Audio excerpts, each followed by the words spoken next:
Okay, so today lectures we are starting to talk about NP, non-deterministic polynomial time. But first, let's do a review of what we know or what we should know, etc. So first, let's talk quickly about polynomial time reductions. So to remind you, for two problems, in our case it usually would be decision problem, we write that x is smaller or equal than y with subscript of p. If we want to say that there is a polynomial time reduction from x to y. By that we mean that there is an algorithm that can transform any input of x into an input of y. Importantly, it runs in polynomial time.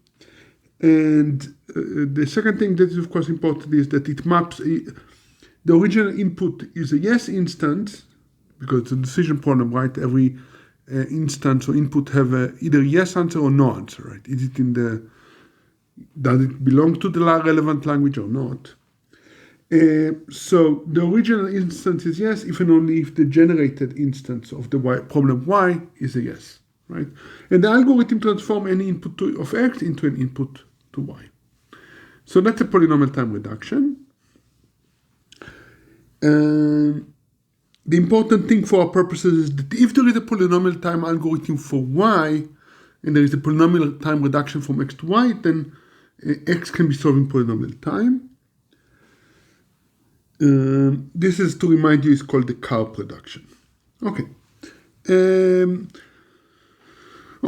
The second thing that is very important for us is the property that polynomials are composable, right? So if I give you two polynomials, f and g, and I look on the polynomial that I get from substitution, so g of f of n, this is still a polynomial where the degrees of the new polynomial is the product of the two degrees.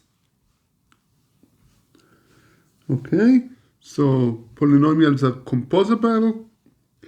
The other important thing for reductions is that they are transitive. Polynomial time reductions are transitive. So if you can reduce in polynomial time x to y, and polynomial time you can reduce y to z, then you can reduce x to z in polynomial time, which follows readily from this composability property that I just mentioned. Okay.